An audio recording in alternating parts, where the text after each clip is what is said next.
നമുക്ക് ഈ കടലമാവിലേക്ക് ആവശ്യത്തിന് ഉപ്പിടുക. അതിനുശേഷം അത് നന്നായി ഒന്ന് മിക്സ് ചെയ്ത് വെള്ളം ഒഴിച്ച് നന്നായി ഒന്ന് മിക്സ് ചെയ്യുക.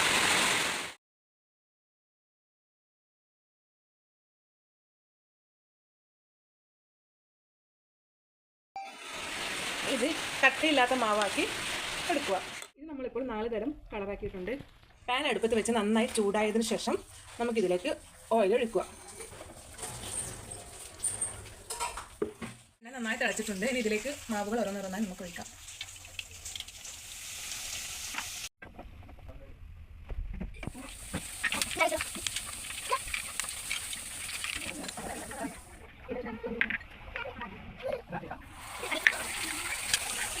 ഇത് നമ്മൾ മിക്സിയിൽ ഒന്ന് ചെറുതായിട്ടൊന്ന് പൊടിച്ചെടുക്കുക. നമുക്കിത് പഞ്ചസാര ലായനി തയ്യാറാക്കാം. ഇതിന് വേണ്ടിയിട്ട് ഒരു പാൻ അടുപ്പിൽ വെച്ച് അതിൽ 1 ഗ്ലാസ് വെള്ളം ഒഴിച്ച് 1 കപ്പ് പഞ്ചസാരയും കൂടി ഇതിലേക്ക് ആഡ് ചെയ്യുക. എന്നിട്ട് ഇത് നന്നായിട്ടൊന്ന് ഇളക്കി നന്നായിട്ട് കുറുകി വരുമ്പോൾ ഇതിലേക്ക് നമുക്ക് കുറച്ച് ഏലക്കായ് പൊടിച്ചും കൂടി ചേർക്കാം. ഇത് പഞ്ചസാര ലായനിലേക്ക് നമ്മൾ നേരത്തെ ആക്കി വെച്ച ഈ ബോണ്ടിയും കൂടി ഇതിലേക്ക് ഇട്ട് നന്നായിട്ടൊന്ന് മിക്സ് ചെയ്തെടുക്കുക. എന്നിട്ട് ചൂട് മാറുന്നതിന് മുന്നേ അത് ഉണ്ടയാക്കി എടുക്കാം. ഇതിലേക്ക് വേണമെങ്കിൽ കുറച്ച് നെയ്യ് കൂടി ആഡ് ചെയ്യാവുന്നതാണ്. അങ്ങനെ നമ്മുടെ സ്വാദിഷ്ടമായ ലഡു തയ്യാറായിരിക്കുന്നു.